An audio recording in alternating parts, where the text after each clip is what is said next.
À cette époque-là, les filles portaient rarement des pantalons. J'avais les cheveux courts, à la garçonne. Et comme je ne portais pas de boucles d'oreilles, on disait de moi, une femme en pantalon? Non, c'est un garçon. Mais avec la poitrine, on voyait bien que j'étais une fille. On plaisantait beaucoup là-dessus, cela me faisait beaucoup rire. Pourtant, c'est parce que je portais des pantalons qu'on m'a mise à la porte de chez moi.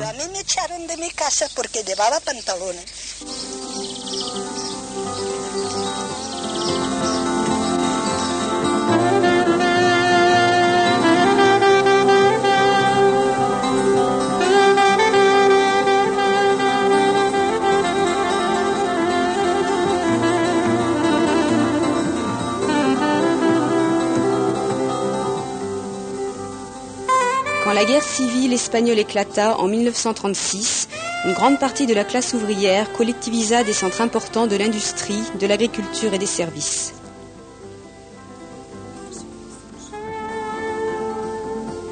Ces femmes participèrent à ce mouvement qui, peu d'années après, fut anéanti par la dictature militaire de Franco et la guerre en Europe. Leurs histoires font partie de l'histoire du mouvement libertaire espagnol qui essaya, par lui-même, d'améliorer la condition humaine.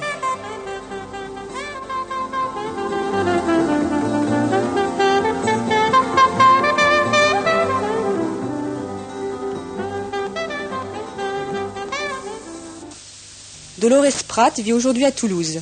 Elle est née dans un petit village à côté de Ripoll, dans la province de Gérone. A mí lo que me hizo cambiar es de ver como que mi madre, la pobre, no tenía salud y pedía la salud de la Virgen y no se la daba. Ce qui m'a fait changer, c'était de voir ma mère. La pauvre qui n'avait pas la santé la demanda à la Vierge, qui ne lui donnait pas. Je voyais bien que c'était des histoires. Un jour, je me souviens que c'était pour les rois, l'année où ma mère décéda. Nous sommes allés faire des courses. En passant sur la place, comme celle où nous sommes, là, on voyait des balcons remplis des plus beaux jouets qu'on puisse trouver en Espagne. J'ai dit à ma mère, et pourquoi les rois apportent-ils tant de jouets à ceux qui sont riches et à nous qui sommes pauvres, rien? Elle m'a répondu que les rois ne savaient pas que nous habitions dans un grenier. S'ils descendent du ciel, ils doivent le savoir. Elle ne répondit pas. Ce n'est pas juste que moi, je n'ai qu'une poupée de carton et eux, tant de choses. Il me semble qu'à la place de ma mère, j'aurais dit la vérité. Je n'aurais pas maintenu une enfant dans l'ignorance. Mais ma mère était très dévote et ceci lui était impossible.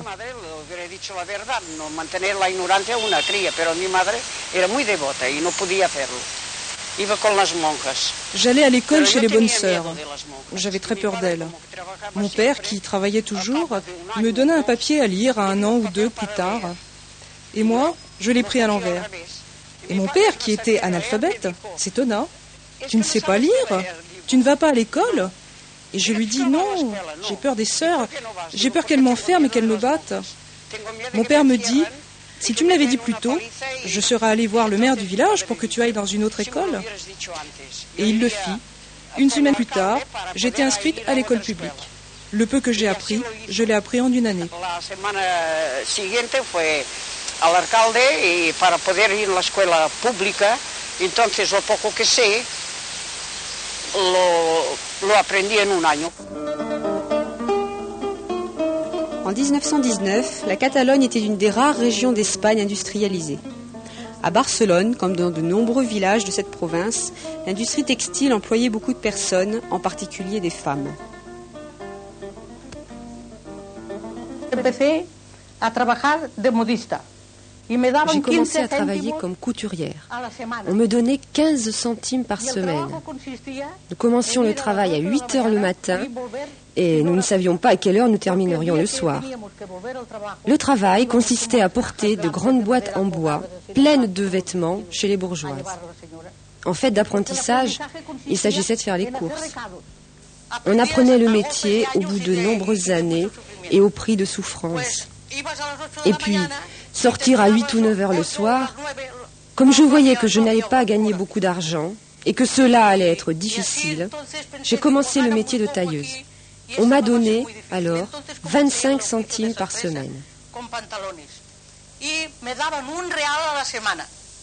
El 19 hubo esta gran huelga en toda la Cataluña, finalmente se arregló y entonces es cuando yo me puso a trabajar. En 1919, il y a eu une grande grève dans toute la Catalogne. Finalement, cela s'est réglé. C'est alors que j'ai commencé à travailler à l'âge de 15 ans. Dans la famille, nous n'aimions ni le luxe ni les dépenses.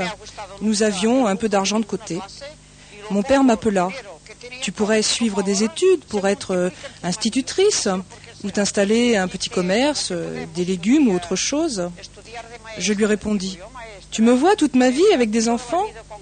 Et il y a tant de misère à Ripoll que je donnerais toute la marchandise de mon commerce. C'était pas la peine. » Je lui dis que je voulais aller travailler à l'usine pour pouvoir protester. Digo, pues, ¿qué quieres hacer? Tienes que hacer algo. Digo, pues quiero ir a la fábrica a trabajar para poder protestar. L'activité syndicale s'était énormément développée dans l'industrie textile, la métallurgie, la construction et les arts graphiques. La réponse du patronat et du gouvernement fut la répression, souvent avec violence.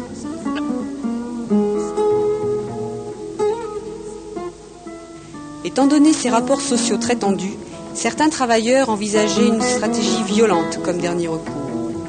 Beaucoup furent emprisonnés sans aucune distinction.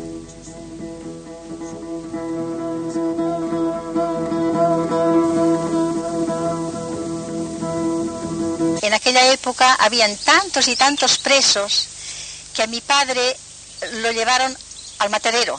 No a mi padre, a muchos presos. La cárcel Modelo estaba llena y a él lo llevaron al matadero con otros compañeros. La prison Modelo était pleine. Il y avait tant de prisonniers que mon père, comme beaucoup d'autres, fut emmené dans les abattoirs. Quand ils furent tous alignés avec les mains derrière le dos, celui à qui mon père avait donné un coup de poing passa. Où se trouve le rouquin, le fils de pute qui m'a donné un coup de poing? Il était à la hauteur de mon père qui lui donnait un coup de pied. Ceci lui valut la condamnation à mort parce que, évidemment, il se rebellait contre les gardes civils et les militaires. À cette époque, on risquait la mort pas tant à cause de ses idéaux, mais surtout pour s'être rebellé contre les autorités.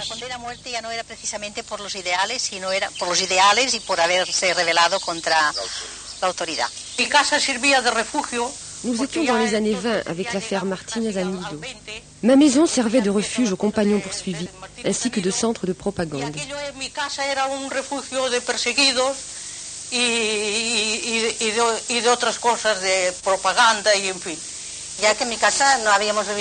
Chez moi, on a toujours vécu dans un climat idéologique. Mon père était anarchiste depuis toujours, et moi, je n'aurais pas pu être autrement. No podía ser de otra forma yo. Tenía siempre Je suis née d'une relation extra-conjugale. Et dans la société espagnole à cette époque, je vivais cette situation comme un drame. En revanche, avec ces hommes, je me sentais bien. Je ne me sentais pas diminuée. Et c'est cela qui fit que je commençais à étudier et à connaître l'anarchisme. J'adhérais à la CNT parce que je voyais que ceux de l'autre syndicat, l'UGT, étaient issus de la classe moyenne. Non, les révolutionnaires, je les voyais à la CNT et c'est pour ça que je rentrais à la CNT.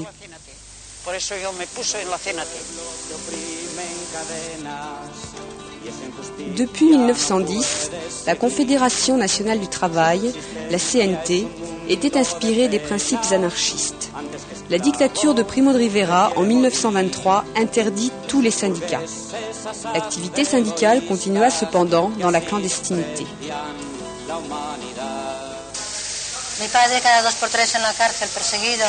Mon père était sans arrêt persécuté. Il passait 2 mois en prison, ressortait, y retournait. Lorsqu'il était dehors, nous allions à l'école pour en partir 2 mois plus tard et en chercher une autre quand de nouveau il était libéré. Ce qui fait que je suis arrivée presque à 14 ans sans aucune instruction. Hortensia Torres parle de l'ambiance qu'il y avait chez elle.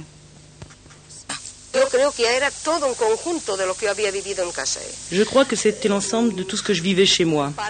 Un père rêveur, une mère encore plus rêveuse.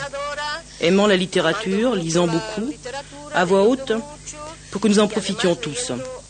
Nous sommes toujours intervenus dans toutes les conversations. Pour eux, il n'y avait ni enfants ni adultes. Nous étions tous égaux autour de la table pour parler et pour expliquer. Y éramos todos iguales para hablar y para explicar. No nos han explicado las cosas de una manera a los unos y de otra manera a los otros.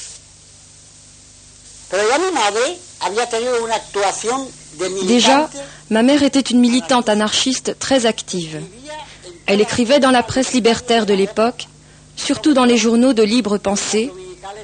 Elle faisait de la propagande avec Fernando Tarrida del Mármol, avec Anselmo Lorenzo et Pedro Esteve. C'était une chose extraordinaire à cette époque, une femme qui voyageait et animait des meetings en compagnie de 3 hommes. Imaginez-vous ce que cela représentait à la fin du siècle dernier. Soledad Gustavo et Federico Urrales furent les parents de Federica Montseny. J'ai commencé à militer à la CNT, d'abord en écrivant dans Nueva Senda de Madrid, Redención de Alcoy, Acción Social Obrera à Sant Feliu de Guíxols et surtout dans Solidaridad Obrera où je fus rédactrice.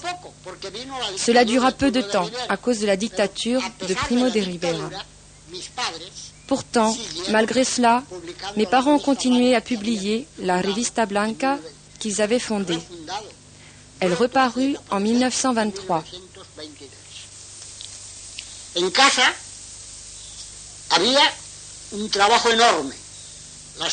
Il y avait un travail énorme d'édition à la maison. Nous éditions la Novela Ideal, la Revista Blanca, la Novela Libre. Nous éditions une multitude de livres, et ceux de mon père, entre autres, et aussi La Reacción y la Revolución de Pi Margall, les grands courants de la littérature du XIXe siècle, de Brandes, les œuvres de Max Nettlau, Kropotkin, et que sais-je encore. Et les 2 personnes qui s'adonnaient à ce travail étaient ma mère et Maria.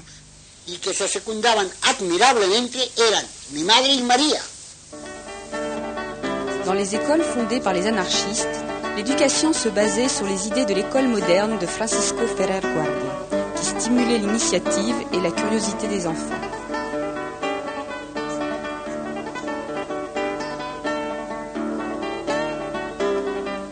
Hortensia Torres était élève dans l'école rationaliste que dirigeait son père. Y aquel piso era ideal, vivíamos nosotros allí y había plaza para vivir, sitio para vivir y para escuela. Notre appartement était idéal. Il y avait de la place pour y vivre et pour l'école. Il y avait un champ pas loin qui nous servait de cours pour jouer. Les parents, les plus grands, enfin tout le monde travaillait et aidait l'instituteur. C'est comme cela qu'ont été construites les tables à dessin, avec des clous et des planches. Tout se faisait comme cela, parce que ça revenait moins cher. On inaugura l'école et enfin les problèmes de scolarité prirent fin. Y allí se acabaron los problemas escolares porque al menos la abríamos y no la teníamos que cerrar.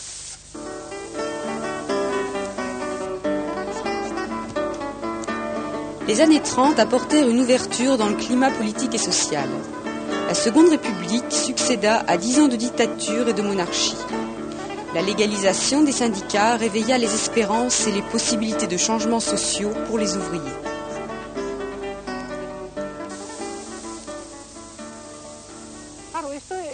Pepita Carpena vivait dans le quartier de Pueblo Seco à Barcelone.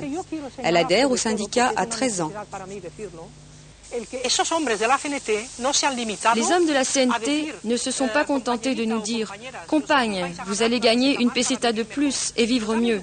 Et ils nous ont dit « Dans la vie, il ne faut pas seulement lutter pour gagner plus, il faut aussi s'éduquer ». Parallèlement au syndicat, il y avait les jeunesses libertaires et les athénées libertaires où des cours d'alphabétisation étaient donnés. Para aprender a reunirse, para aprender a conocerse, para poderse expresar y aprender a expresarse delante de las otras personas. Apprendre à se réunir, apprendre à s'exprimer devant les autres personnes, vaincre l'ignorance et la timidité. C'est ce qu'on apprenait dans ces cours. Dire « Cela je n'ai pas compris. Qu'est-ce que cela veut dire ?» Mon père donnait des conférences sur les sujets qui étaient demandés par les jeunes. Il y avait des gens qui ne comprenaient rien, absolument rien. Mais ils avaient la patience d'attendre la fin de la séance. Et quand tout le monde était parti, ils posaient des questions à mon père sur ce qu'il avait voulu dire. Et alors commençait une deuxième conférence. Et cela jusqu'à la prochaine. Ce qui faisait que chacun comprenait mieux chaque fois. Y la conferencia anterior no era nada a la que empezaba entonces. Entonces empezaba la conferencia para que comprendieran lo que no habían podido comprender. Y eso hacía que la próxima vez que oían una conferencia, pues comprendían mucho mejor. Bueno, ya dentro de la agrupación vinieron los conflictos en casa. Les conflits à la maison sont venus à cause du groupe. L'Athénée avait tant d'activités qu'il y avait chaque jour quelque chose à faire. Un jour, c'était le théâtre, un autre une excursion, le lendemain, un cours de culture générale, un autre l'espéranto. Mais ma mère ne le voyait pas d'un bon œil. Mon père, lui, pour avoir vécu une vie de lutte, oui, mais ma mère ne le voyait pas d'un bon œil. Maintenant, il y a plus de liberté, mais à cette époque, une femme qui sortait tous les soirs, c'était d'un autre monde. Nous avions à ce sujet des disputes quotidiennes, jusqu'au jour où je dus partir de chez moi. Hasta que ya más adelante, pero bueno, ya llegó un momento que me tuve que marchar de casa. Lola Iturbe écrivait des articles et dirigeait la revue Tierra y Libertad avec son compagnon Juan Manuel Molina. Nos conviene destacar la influencia de las publicaciones y de la propaganda. Il nous faut souligner l'importance de l'influence des publications et de la propagande de Tierra y Libertad et de la Revista Blanca. On peut dire que cette propagande enflamma toute l'Espagne. Un des événements les plus sensationnels avant la Révolution eut lieu à Barcelone, un 1er mai, à la fête du livre.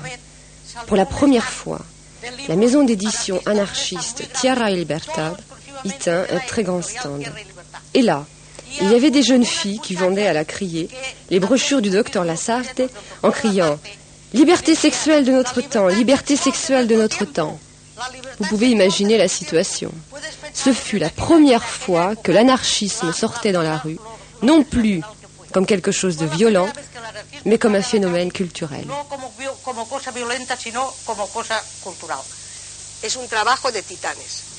Ce fut un travail de titan qui forma les hommes et les femmes du 19 juillet 1936. S'il n'y avait pas eu ce travail de titan, toutes ces années auparavant, 1936 n'aurait pas été ce qu'il a été.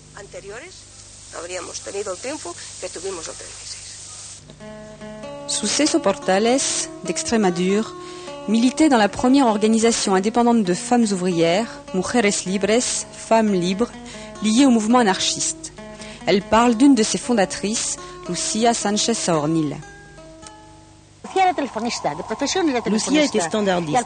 C'est à partir de 1931, à l'occasion des grandes grèves dans le téléphone, qu'elle se rendit compte, elle qui appartenait à l'organisation anarcho-syndicaliste, que les femmes ne participaient pas, qu'elles avaient beaucoup de retard.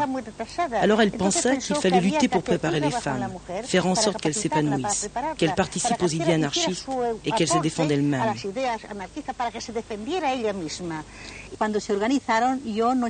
Au début, lorsque Mujeres Libres s'organisa, je n'étais pas d'accord parce que je considérais que, pour gagner, il fallait la lutte conjointe de l'homme et de la femme. Comme dans la vie, les deux existent pour gagner la liberté ensemble. Je ne comprenais pas le pourquoi d'une organisation de femmes. Je dois vous dire que lorsque j'étais au comité révolutionnaire, à part les premiers temps où il y eut les cantines populaires, j'ai toujours été la seule femme au secrétariat, une parmi les autres.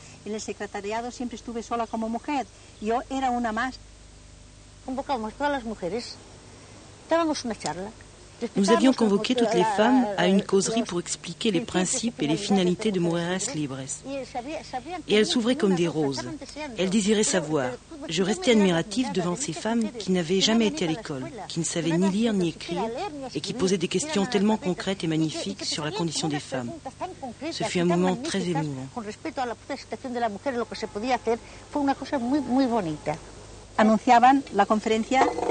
Une conférence de Mujeres Libres fut annoncée et 2 ou 3 compagnons entrèrent et se moquèrent d'une telle façon de Mujeres Libres que cela m'a toute retournée. Il disait avec mépris « Que vont faire les femmes à parler à une conférence ?» Mais une femme peut parler à une conférence ou dans n'importe quel endroit comme un homme. Enfin, ils étaient là à la conférence et à la fin, à la faveur des débats, je m'emportais contre eux, je leur déballais tout ce que j'avais sur le cœur. Pepita Carpena participa elle aussi à l'organisation Mujeres Libres, créée en 1936 par Lucia Sánchez Saornil, la femme médecin Amparo Poqui Gascon et la journaliste Mercedes Coma Posada. Sans comprendre pourquoi, je trouvais Lucia Sánchez Saornil un peu différente. J'ai appris plus tard, car elle l'assumait et ne se cachait pas, qu'elle était lesbienne et qu'elle vivait avec une femme. Par la suite, je remarquais aussi Mercedes Coma Posada, qui donnait des cours à toutes les compagnes. Elle nous apprenait le castillan. Nous étions sortis si jeunes de l'école. Ceci doit vous paraître incroyable en nous entendant aujourd'hui, de penser que nous étions analphabètes. Et pourtant c'est vrai. À 12 ans, nous savions à peine lire et écrire. Es verdad que lo éramos, porque con 12 años sabíamos tan solo leer y escribir. Les problèmes hérités par la République étaient énormes. La structure agraire semi-féodale nécessitait des réformes. L'Église maintenait sa force politique dominante comme par les siècles passés. L'économie dépendait des intérêts capitalistes à l'étranger. De plus, la situation espagnole était touchée par la crise économique internationale.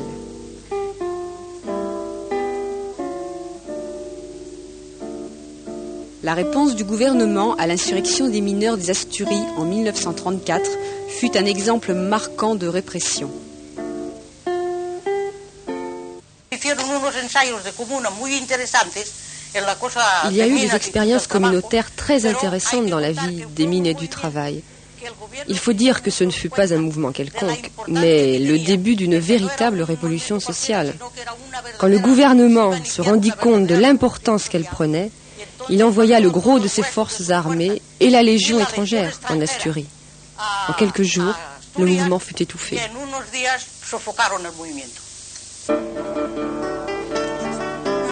Lorsque les Espagnols votèrent en février 1936, ils élirent une coalition de centre-gauche, le Front populaire. Pour les secteurs les plus à droite, la possibilité des réformes sociales et politiques devenait une véritable menace.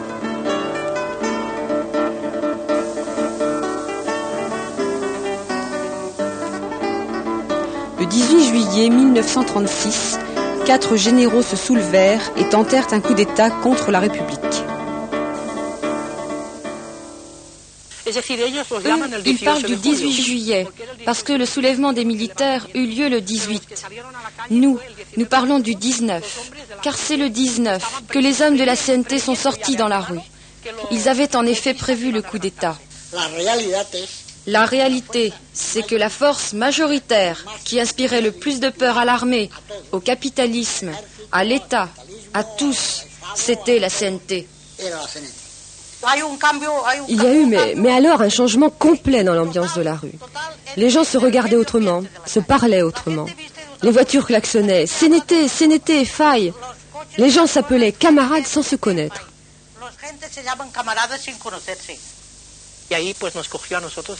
Le 19 juillet 1936 nous a pris devant la caserne d'Atarazanas. 3 jours après, les combats de rue cessèrent à Barcelone, car nous avions gagné. Puis les premières colonnes partirent des Ramblas. Les premiers blindés furent conçus par le syndicat du métal. Ils ont fait comme ils ont pu. C'est alors que mon père est venu me dire « Écoute, Sarah, je pars pour le front. Ne le dis surtout pas à ta mère avant que je sois partie. Tu sauras pourquoi je ne rentre pas ce soir. Il ne m'arrivera rien, je pars seulement pour le front. » Je voulais partir avec lui. J'avais 17 ans. Il me dit « Non, seuls les hommes partent au front. » Je lui dis « Pourtant, moi aussi, je veux faire quelque chose pour la révolution. » Alors, il m'emmena au comité révolutionnaire du quartier. Concha Pérez, elle, est partie. Elle fut la seule femme du quartier à partir au front avec le groupe Aguiluchos de las Corts. Notre groupe était d'accord pour partir au front. Nous sommes allés à Sastago et nous avons été incorporés dans une compagnie. De là, nous sommes partis pour le front dans la région de la Saïda et nous y sommes restés 3 ou 4 mois. Et moi, comme j'avais vécu ces 3 jours de révolution, tant enthousiasmé, je voulais aussi partir pour le front. Je montais dans un des camions et Dorothy, qui me connaissait assez bien, me demanda où j'allais. Il m'appelait la petite. Tu vas manquer ici, parce qu'il va y avoir beaucoup de travail à l'arrière du front. Et il ne se trompait pas. Et quand le 19 juillet est arrivé, il y avait déjà un bon groupe de femmes à Tarrasa, prêtes à agir. Nous nous sommes réunis le 20 juillet et nous nous sommes dit qu'au front il y aurait des blessés, que donc Tarrasa avait besoin d'un hôpital. Et comme personne ne faisait rien, nous l'avons fait nous-mêmes.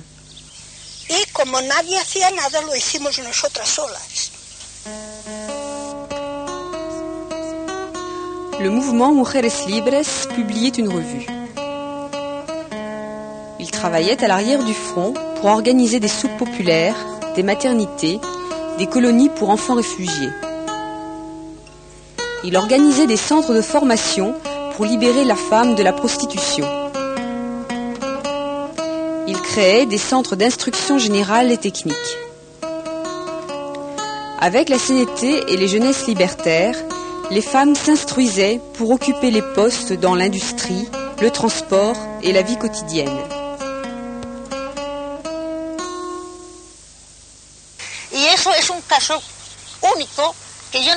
Ceci est un cas unique. Je ne sais s'il a existé dans d'autres pays. En Espagne, on n'avait jamais vu que des gens du peuple, à qui on avait interdit toute organisation, puissent réagir, et réagiraient de cette manière si magnifique. Ce furent des milliers et des milliers de femmes qui apprirent à lire et à écrire dans les écoles de Mujeres Libres. Ce furent des milliers et des milliers de femmes qui s'émancipèrent et assumèrent la situation que nous étions en train de vivre.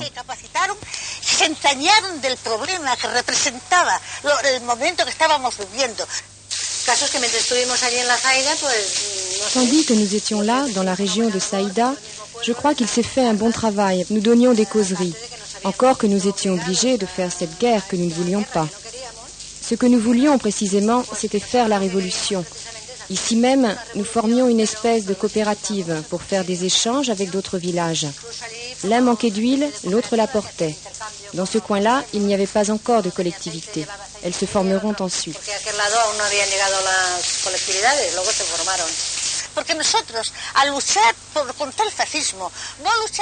Nous luttions contre le fascisme, mais pas comme dans une guerre. Pouvoir contre pouvoir. Nous luttions pour créer une société plus juste et plus humaine. Et pour créer une société plus juste et plus humaine, l'apport de la femme est nécessaire. Parce que nous avions compris, et encore maintenant, qu'il ne pourrait y avoir de révolution sans convergence de vues entre hommes et femmes. La révolution signifie un changement social des institutions qui doivent régir la société pour le bien de tous et par tous. Une révolution qui quiere decir un cambio social de los estamentos que ha de regir la sociedad para beneficio de todos y por todos.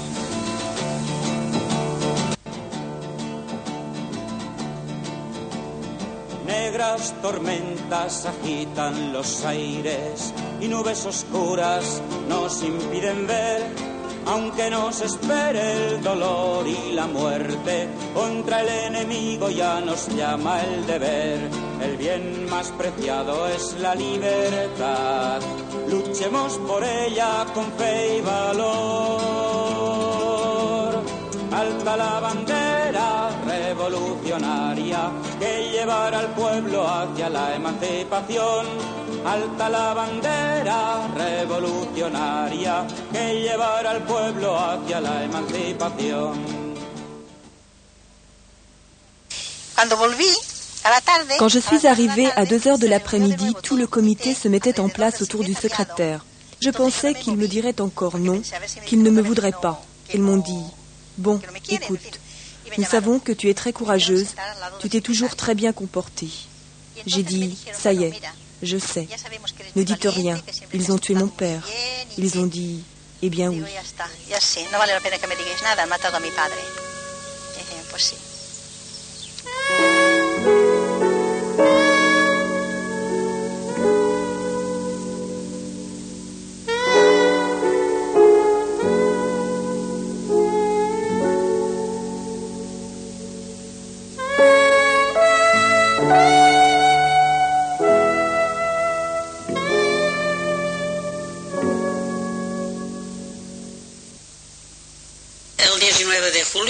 Le 19 juillet, le patron, enfin pas seulement le nôtre, presque tous, la terre semblait les avoir engloutis. Il n'y en avait plus nulle part. On ne les avait pas tués, non, parce qu'en 1939, ils sont tous ressortis. Enfin, il était certain qu'ils disparurent tous.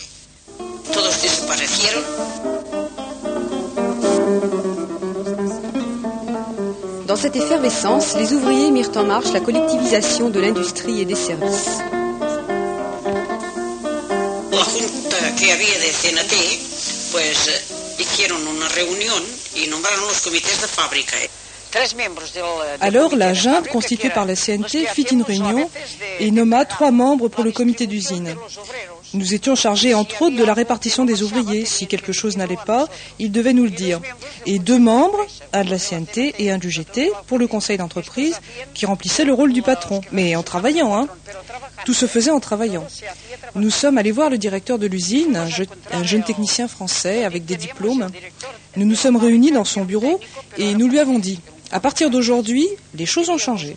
Vous allez vous charger de la bonne marge des bobines et des besoins matériels. Pour le reste, c'est nous. Usted se cuidará de la buena marcha de los hilos, si hay las materias que necesitan, y de lo demás somos nosotros. Ya me di cuenta que en retaguardia podría hacer algo más útil. Je me suis rendu compte qu'à l'arrière du front, je pourrais faire quelque chose de plus utile. Alors, je me suis rendue à Barcelone. Ce fut une petite odyssée pour trouver le bon endroit. Je ne le trouvais pas. Je suis allée dans une maternité. Je n'ai pas pu rester plus de 15 jours à m'occuper des enfants. Je n'allais pas bien, j'étais en dépression. Mon frère, qui était directeur dans une usine de matériel de guerre, me proposa d'y travailler. Avant, c'était un atelier misérable, un atelier où travaillaient 30 personnes. Nous en avons fait une usine avec un appartement. Et on travaillait, je ne me souviens pas exactement, presque une centaine à chaque équipe. Nous faisions les 3-8 parce qu'on ne pouvait pas éteindre les fours. Les ouvriers étaient contents parce qu'ils recevaient un bon mois. Il y avait de l'excédent. Il y avait une coopérative pour la nourriture et on se partageait ce qu'on nous donnait. Et après, nous aussi, nous allions chercher dans les villages alentours ce qui manquait à Barcelone pour se le partager. Ça, c'est la démonstration qu'il est possible de vivre bien dans les collectivités.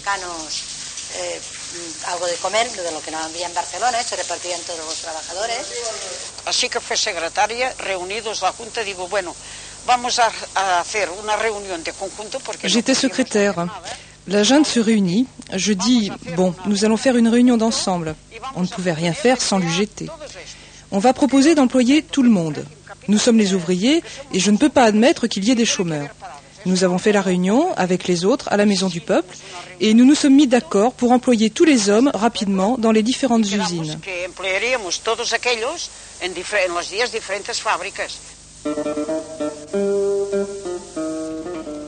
Dans les collectivités, chaque centre de travail créa sa propre structure. Le résultat fut un accroissement de la productivité, des journées de travail plus courtes et un processus d'égalisation des salaires. En Catalogne, la collectivisation concerna la plus grande partie de l'industrie, des services publics et des transports.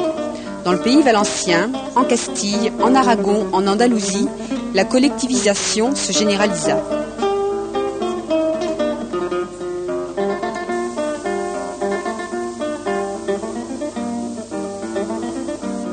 Celle qui eut le plus d'envergure fut la collectivisation de l'agriculture. On dénombra 1700 collectivités en Espagne, avec la participation de plus de 3 millions de personnes. Las colectividades, como faltaba mucha mano de obra porque todos los jóvenes estaban en el frente, pues había la solidaridad mutua, nos ayudábamos los unos a los otros. Dans les collectivités, les jeunes étant au front, il manquait beaucoup de main-d'œuvre. Il y avait une solidarité mutuelle. La monnaie n'existait pas, tout s'échangeait. Échange de travail, de produits, des échanges dans tous les sens. Quand on faisait un meeting ou une conférence, on le faisait dans un endroit où toutes les collectivités pouvaient se mettre pour y assister, afin que personne ne soit exclu. Un autre exemple de solidarité. Le raisin mûrissait plus vite sur un terrain. On avisait les collectivités les plus proches, et si elles n'avaient pas d'autres problèmes, on allait aux vendanges de la première. Quelquefois, dans les réunions, c'était amusant car ils disaient « mes comportes », ils n'avaient pas encore compris qu'il fallait dire « nos comportes » ou « mon cheval » pour « nos chevaux ». Mais ce n'était pas grave, ils devaient faire leur apprentissage. Cela ne se fait pas du jour au lendemain. Nuestras caballerías, pero esto era lo ínfimo, tenía que pasar el aprendizaje, no, eso no se hace de hoy a mañana. La gente, una de las cosas que no comprendían, mucha gente. Une chose que beaucoup dans le village ne comprenaient pas était qu'un des premiers de la collectivité fut un des plus riches du village, un homme seul qui ensuite fut assassiné par les fascistes. Il était le premier collectivisé et le premier collectivisateur. Il avait la conviction de l'anarcho-syndicalisme et la collectivisation que les autres n'avaient pas. Il ne pouvait pas comprendre qu'un homme qui avait tout aille dans une collectivité. Pour les pauvres qui n'avaient rien d'accord, au moins ils pouvaient manger. Il n'y a pas eu de problème, que l'un travaille plus ou moins. Non, non. Il y en avait toujours un qui pouvait. Mais c'est partout pareil. La question est que les collectivités allaient de l'avant. Les hommes luttaient pour la guerre parce que déjà nous savions que la révolution était perdue. Los hombres luchaban por la guerra, porque entonces ya sabíamos que la revolución estaba perdida. En pleine guerre, 4 membres de la CNT entrent au gouvernement. Federica Montseny est nommée ministre de la Santé.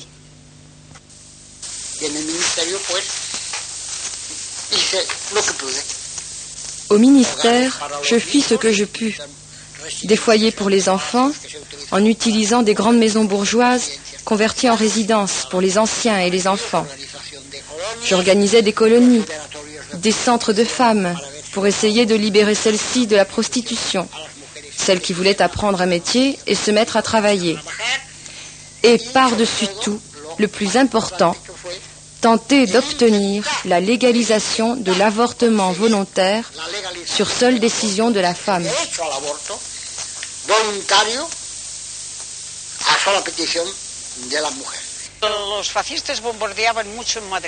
Les fascistes ont beaucoup bombardé Madrid, où l'on a dû évacuer femmes et enfants. Et à nous, le syndicat nous a demandé quelles familles nous voudrions accueillir, parce que dans les villages industriels, il n'y avait pas de nourriture. On ne pouvait pas les rassembler tous dans un local, avec les mères et tout. Il fallait qu'une famille les prenne et s'arrange avec. Quand il y en a pour 5, il y en a pour 6. Et nous nous sommes inscrits. Je dis à la commission, j'en prends un, mais petit.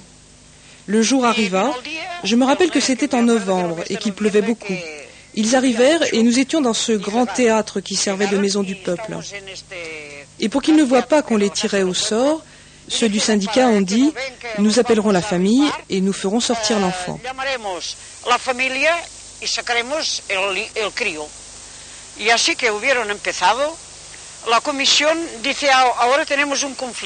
Dès qu'ils eurent commencé, la commission dit « On a un problème. Une famille de 4 ne veut pas se séparer. » Et personne ne pouvait en prendre 4. Avec 2 voisines, nous avons parlé. Je savais qu'une voulait un grand, l'autre une petite. Je voulais un petit. Mais un était déjà tiré au sort, qu'une famille de républicains très corrects avait pris. Ils dirent qu'ils allaient le laisser. C'était résolu. Je demandais la parole. Voici Éléonore, ma voisine, pour elle, la fille. Et pour celle-ci, le garçon. Nous sommes voisines. Et pour moi, le petit.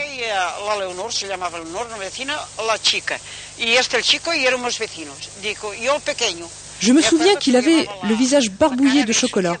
On lui avait donné un goûter. Il portait une salopette. Il était petit, mais très éveillé.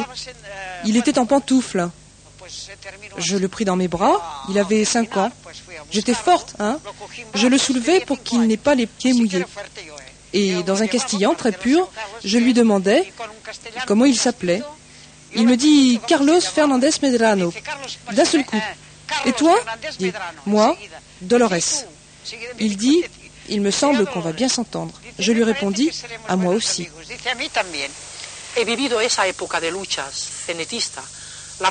J'ai vécu cette époque de lutte sénétiste, la révolution, les jeunesses libertaires, 3 années de guerre, et pour rien au monde, je n'aurais pas voulu manquer tout cela. Parce que ce sont 3 années d'enseignement, pour lesquelles 1 an représente 10 ans de toute une vie. C'est dire combien on a vécu ces années intensément. C'était une lutte constante, la révolution, l'émancipation. Les gens pouvaient enfin dire merde à ceux qui les avaient exploités pendant des années. On se rendait compte que la liberté était nécessaire. C'est pour cela qu'on a supporté 3 années de guerre, les malheurs, les bombardements et toutes nos luttes. Et nous, avec ou sans les bombes, même quand elles nous explosaient à côté, nous allions aux syndicats et ailleurs, nous ne nous cachions pas. C'était la lutte continue. Ces 3 années, je vous le dis, je ne voudrais pas ne pas les avoir vécues. De los que ya os he dicho, no quisiera haberlos no vivido, ¿eh?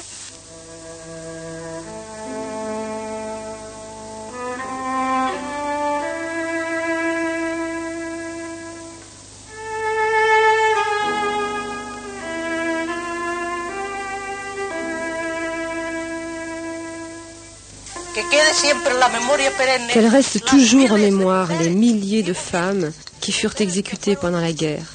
Pas seulement le bagne, mais celles qui furent exécutées. L'une d'elles, à l'image de toutes, Soledad Amaros, de Moradi, un village de la province d'Alicante, qui, avertie qu'elle allait être fusillée, dit « Permettez que je m'habille mieux ». Elle entra dans sa cellule, se vêtit bien, se maquilla, et quand elle sortit dans la cour pour être fusillée, cria « Compagne, ils m'emmènent à la mort, vive la liberté ». Me llevan a la muerte. Viva la libertad. Le dernier front antifasciste tomba au début de 1939. Les exécutions redoublèrent. Je suis resté en Espagne jusqu'au dernier moment. Je suis parti quand les fusils et les pistolets des fascistes furent pointés sur nous. J'ai eu de la chance de m'en sortir.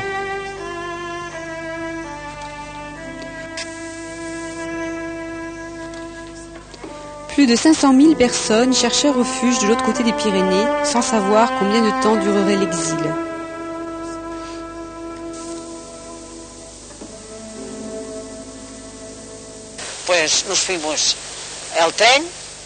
Nous avons pris le train. Il nous amena jusqu'à Puigcerdà. Un jour, des avions nous ont bombardés. Carlos avait une peur terrible des avions. Il m'échappa. J'ai pu le retrouver par miracle dans le refuge. Je pensais qu'il me l'aurait tué. 2 jours plus tard, le 28, nous passions la frontière à Bourg-Madame. Au premier contrôle, je pensais en moi-même, tu es en France, tu vas faire comme si c'était ton fils.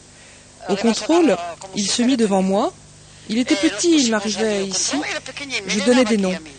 Carlos Margenet Prat, etc. En sortant, à peine avions-nous franchi la porte qu'il me dit « Maintenant, je t'appellerai maman, puisque je suis ton fils. » Les autorités françaises les envoyèrent dans des camps de concentration, sur les plages et dans les champs en plein hiver, sans les conditions minimales de survie. Parmi les survivants, certains retournèrent en Espagne, certains restèrent en France, certains encore dans d'autres pays.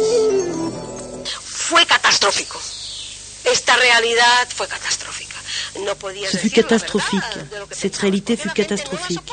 Tu ne pouvais pas dire ce que tu pensais vraiment, parce que les gens ne supportaient pas la vérité. Il a fallu que je commence à apprendre. J'ai eu 15 ans en France. J'ai appris à savoir mentir. Après cette enfance passée avec mes parents, ces 3 années de guerre, vivre et connaître tout cela, ce fut énorme. Fue gordo.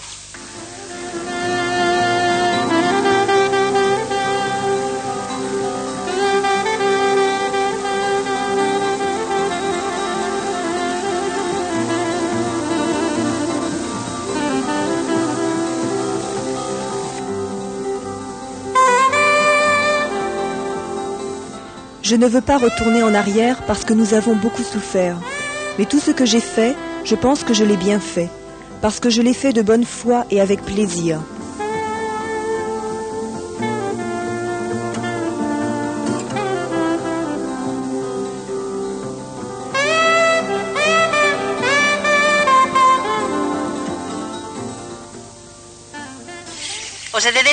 Nous avons continué à militer. Nous militons toujours, n'est-ce pas, pour nos idéaux. Aussitôt que nous avons pu, Mariano, Conchita, Jesus et moi, nous sommes allés faire une tournée dans le sud de l'Espagne pour passer des films de La Faille et d'autres sur Dooti. On est allé à Lorca, à Gilas, dans des tas d'autres villages. Avec la voiture chargée jusqu'au toit, par des routes, je ne sais pas comment Mariano n'a pas cassé la voiture. Et maintenant, nous sommes là avec les cheveux blancs, encore en train de faire de la propagande pour nos idées. Suceso Portales et Acracio Ruiz retournèrent en Espagne au bout de près de 40 ans d'exil.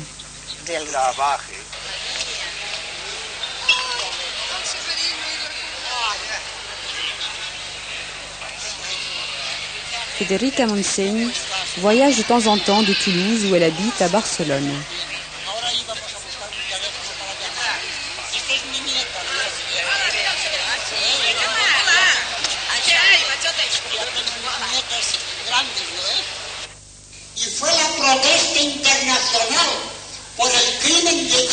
Ce fut la mobilisation internationale pour le crime de Chicago, pour l'assassinat des 5 martyrs, qui donna son origine au 1er mai. Ce ne fut jamais une fête, ce fut toujours un acte de protestation, de souvenir, d'évocation du crime consumé à Chicago il y a un siècle.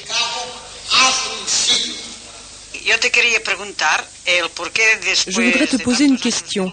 Après tant d'années de lutte, encore maintenant, comment se fait-il que tu ne sois pas fatigué? Pour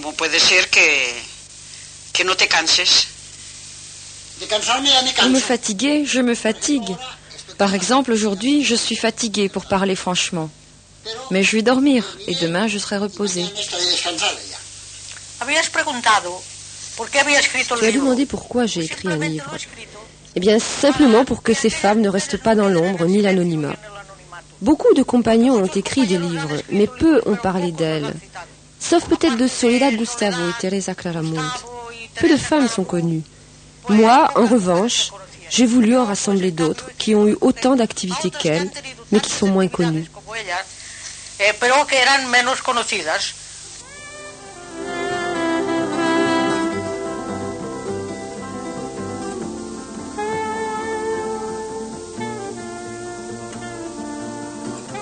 Concha Pérez passa 1 an dans le camp d'Argelès, puis elle vécut les années de la dictature à Barcelone.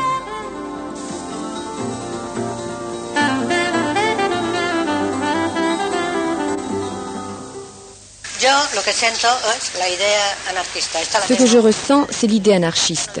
Je l'ai au plus profond de moi. À la maison, je n'ai rien vécu d'autre. Pour moi, il s'agit de rechercher l'égalité entre tous les êtres humains. Qu'il n'y ait pas de ces différences sociales aussi importantes que maintenant. Pendant que les uns meurent de faim, les autres gaspillent tout. Finalement, tout cela a toujours été très clair. La lutte, c'est pour arriver à cela. Pour moi, tout ce que j'ai fait, c'est une recherche précisément de l'anarchisme.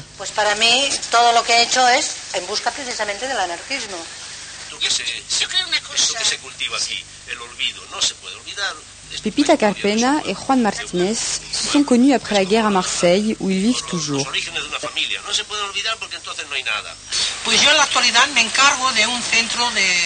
Actuellement, je m'occupe d'un centre d'archives, le CIRA, Centre international de recherche anarchiste. On y archive toutes les publications anarchistes qui sortent.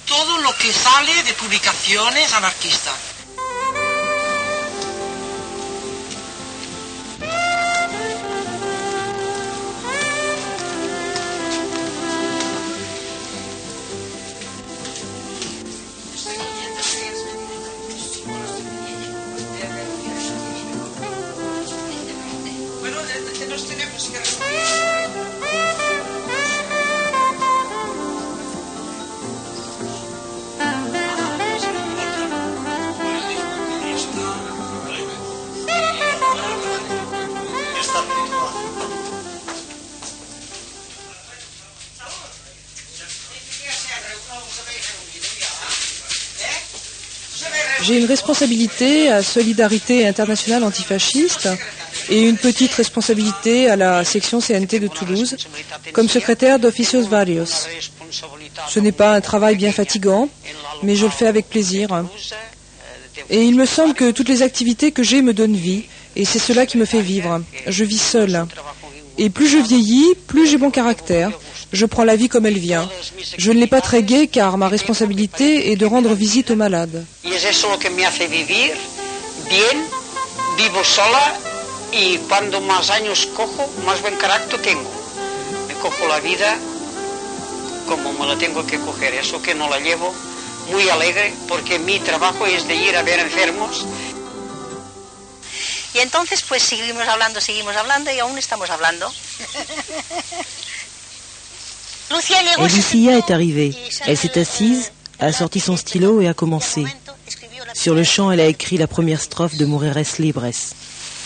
Puño en alto, mujeres del mundo, hacia horizontes preñados de luz. Por rutas ardientes, los pies en la tierra, la frente en lo azul, afirmando promesas de vida, desafiemos la tradición, modelemos la arcilla caliente de un mundo que nace del dolor, que el pasado se hunda en la nada, que nos importa de la